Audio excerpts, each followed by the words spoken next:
A anomalia celestial avistada ontem à noite em Aaú despertou um fervoroso debate entre os crentes, que veem neste evento um sinal inequívoco do cumprimento das profecias bíblicas sobre o retorno de Jesus Cristo. A Escritura em Apocalipse, capítulo 1, versículo 7, proclama: Eis que vem com as nuvens, e todo olho o verá, e os que o traspassaram, e todos os povos da terra se lamentarão por ele. Sim, amém. Este trecho bíblico ressoa poderosamente no coração daqueles que contemplam o mistério celestial em busca de respostas sobre o destino final da humanidade. O eco dos sinos ressoando nas ruas nos lembra as palavras de advertência e esperança transmitidas ao longo dos séculos por profetas e apóstolos.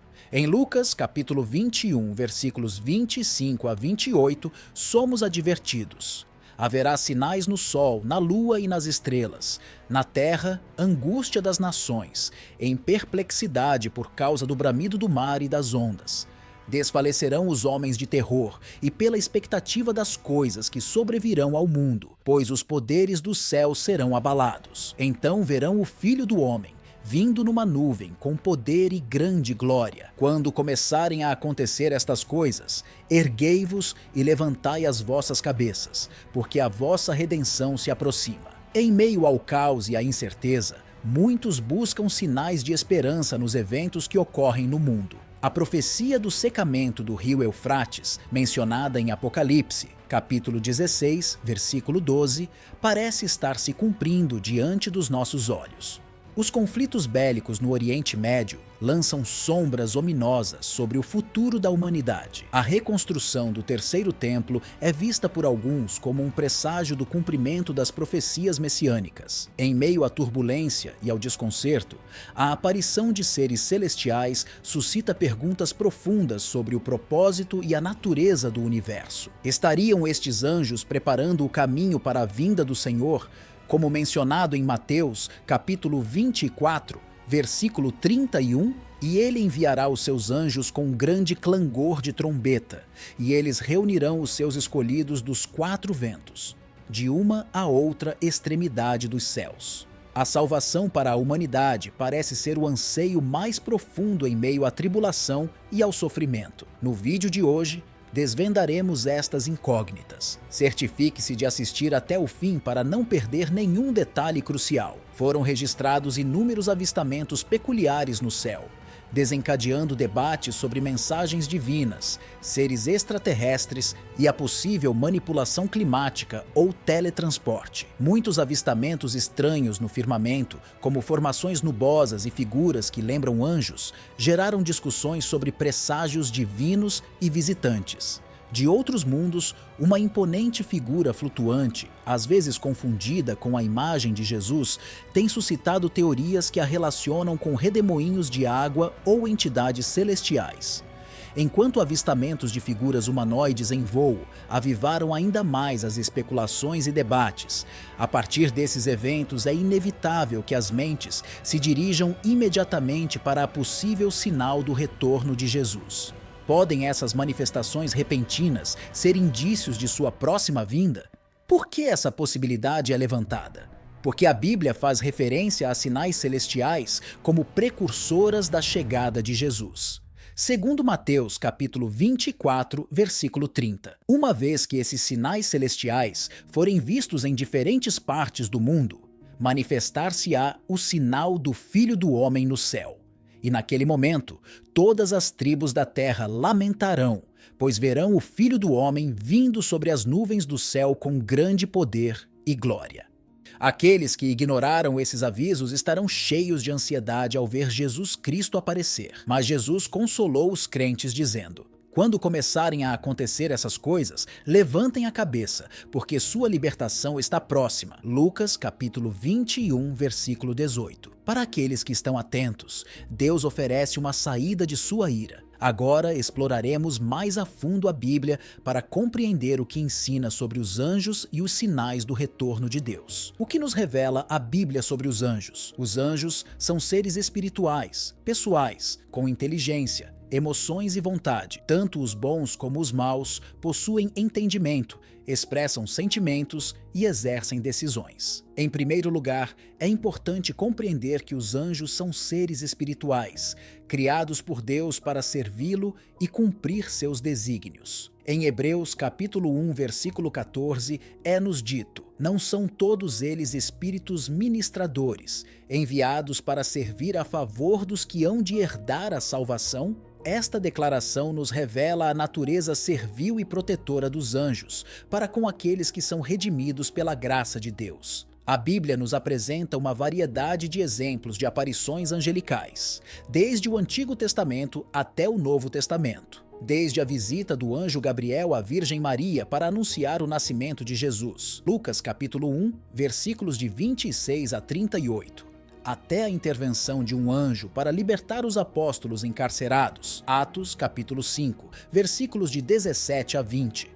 Vemos como os anjos são mensageiros de Deus que agem em momentos-chave da história humana. É importante lembrar que os anjos podem aparecer em diferentes formas e manifestações, segundo a vontade de Deus e o propósito de sua missão. Alguns se apresentam em forma humana, como no caso dos anjos que visitaram Abraão, Gênesis capítulo 18, versículos de 1 a 15. Enquanto outros se manifestam em sua glória celestial, como na visão do profeta Isaías. Isaías, capítulo 6, versículos de 1 a 3. Deus formou os anjos da mesma maneira que criou a humanidade. A Bíblia não declara em nenhum lugar que os anjos foram criados à imagem e semelhança de Deus, como foram os seres humanos. Como se apresentam os anjos? Existem várias descrições na Bíblia que detalham a aparência gloriosa dos anjos. No capítulo 10 de Daniel, descreve-se Gabriel como tendo um corpo similar ao berilo, um rosto resplandecente como um relâmpago,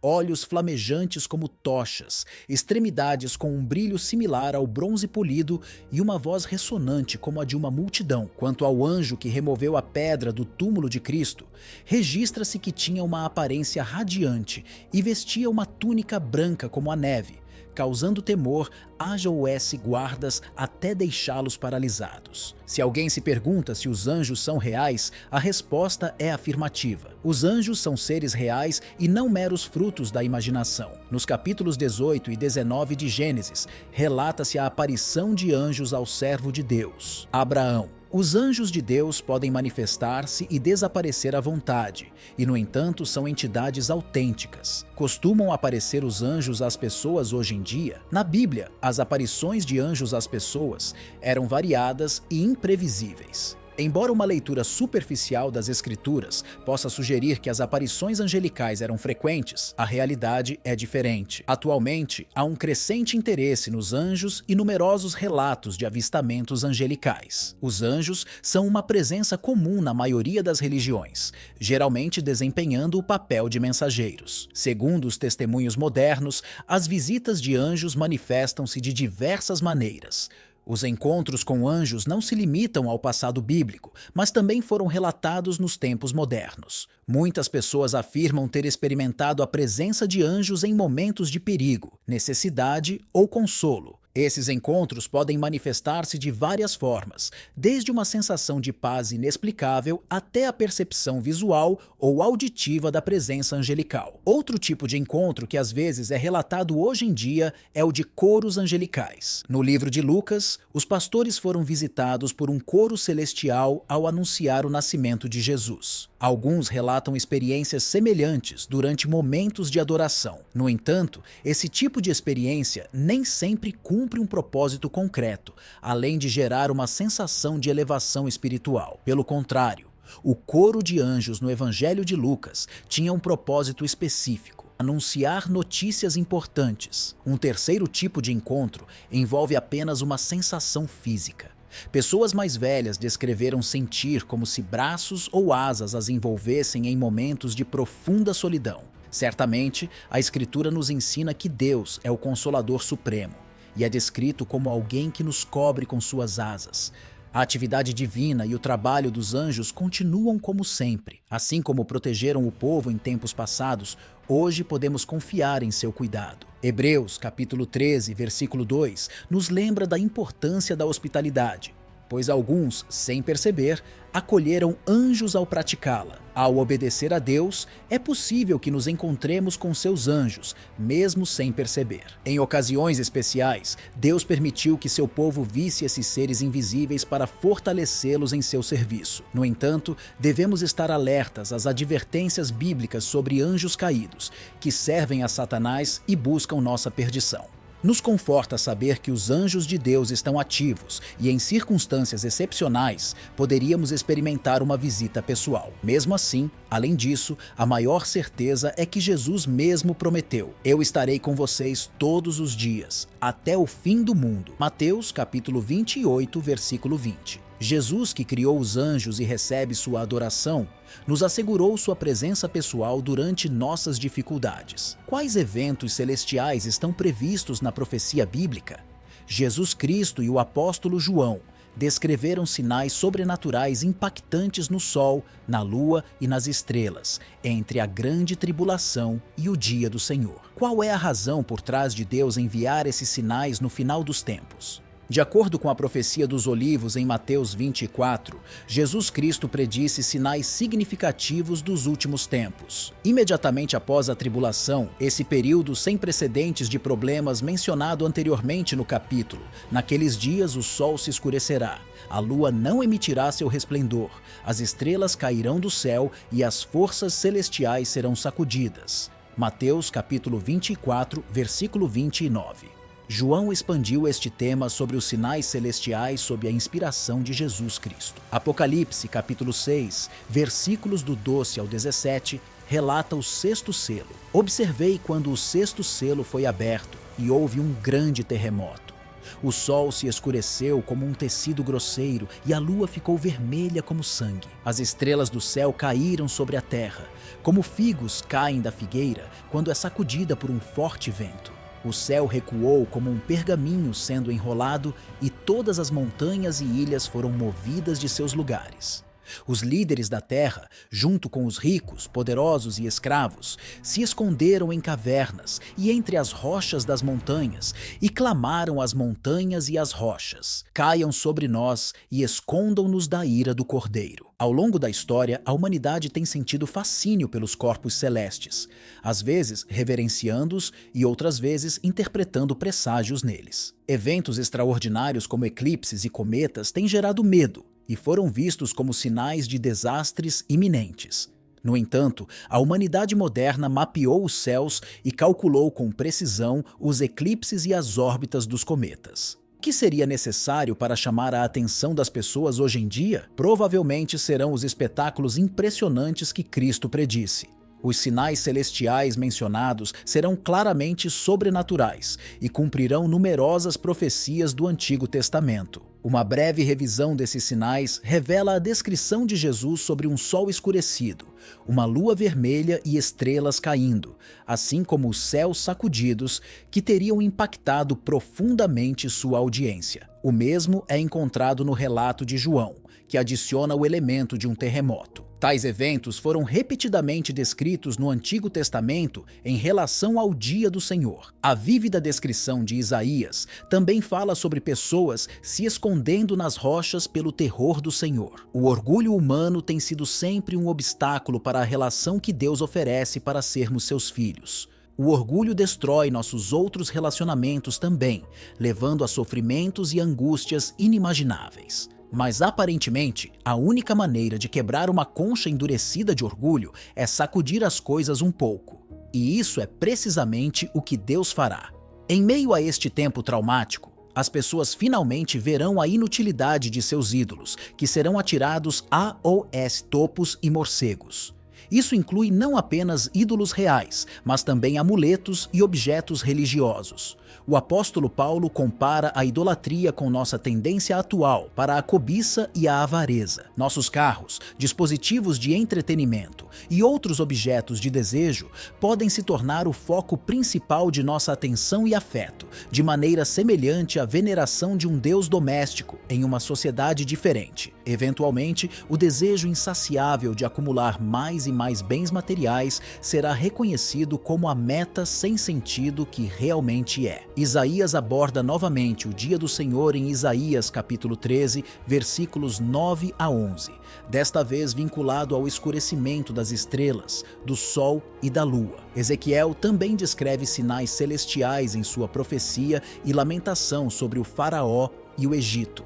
A escuridão mencionada aqui evoca a 9ª praga que afetou o Egito durante o Êxodo. E nos tempos vindouros, parece que a escuridão desempenhará um papel crucial em amolecer os corações endurecidos de um mundo que esteve sob o domínio de Satanás por tempo demais. Joel também destaca o momento desses sinais celestiais. O sol se converterá em trevas e a lua em sangue, antes da chegada do grande e terrível dia do Senhor. Joel, capítulo 2, versículo 31. O livro de Ageu, capítulo 2, versículo 6, revela que Deus novamente sacudirá os céus e a terra. A Bíblia de Estudo Nelson diz que esta é outra forma de falar do dia do Senhor.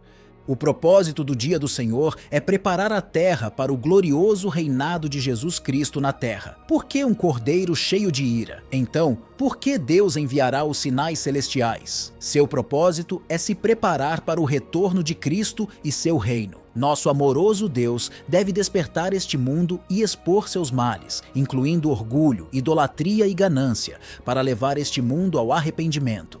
Mas ainda pode parecer impactante ouvir sobre a ira do Cordeiro em Apocalipse, capítulo 6, versículo 16. A imagem produz um forte contraste. É difícil imaginar um cordeiro carinhoso como zangado. Parte da resposta é vista alguns versículos antes, na abertura do 5º selo, onde os santos que foram martirizados apenas por servir a Deus são retratados clamando a Deus. Até quando, ó soberano santo e verdadeiro, não julgarás e vingarás o nosso sangue dos que habitam na terra? Apocalipse capítulo 6, versículo 10. A ira de Deus é justa e controlada e está justificada. Até sua ira é motivada pelo amor. O mundo está se autodestruindo com pensamentos distorcidos e atos corruptos. Jesus Cristo comparou os tempos finais com a era de Noé. Naqueles dias, a humanidade havia caído na mais profunda maldade, que se exacerbava de uma geração para outra. Assim, Deus observou que a maldade do homem era extrema na terra e que todos os pensamentos de seu coração eram perpetuamente maus. Isso entristeceu profundamente o Senhor, lamentando ter criado a humanidade na terra. Deus lamenta ver tal realidade em todos os momentos. Aqueles que foram criados para serem filhos e filhas de Deus estão se autodestruindo. No entanto, em momentos e lugares cruciais da história, a dolorosa e justa ira de Deus, juntamente com seu poder controlado e amor infinito, exigem ação. O Criador da humanidade, que tem o poder de nos restaurar, mostra um amor firme quando necessário para nos fazer entender. Ele demonstrou isso nos dias de Noé e com os habitantes de Sodoma e Gomorra, e o fará novamente no futuro. Por que Deus odeia tanto o pecado? Porque vai contra tudo o que ele representa e tem trazido dor e sofrimento ao mundo. Quando os princípios divinos forem praticados no reino de Deus, o mundo experimentará paz e felicidade verdadeiras. Todas as lágrimas serão enxugadas e a humanidade será consolada. O pecado e suas consequências malignas devem ser erradicados para sempre. Este ênfase na vigilância é visto novamente no livro do Apocalipse, onde Cristo fala das 7 pragas que precederão sua segunda vinda.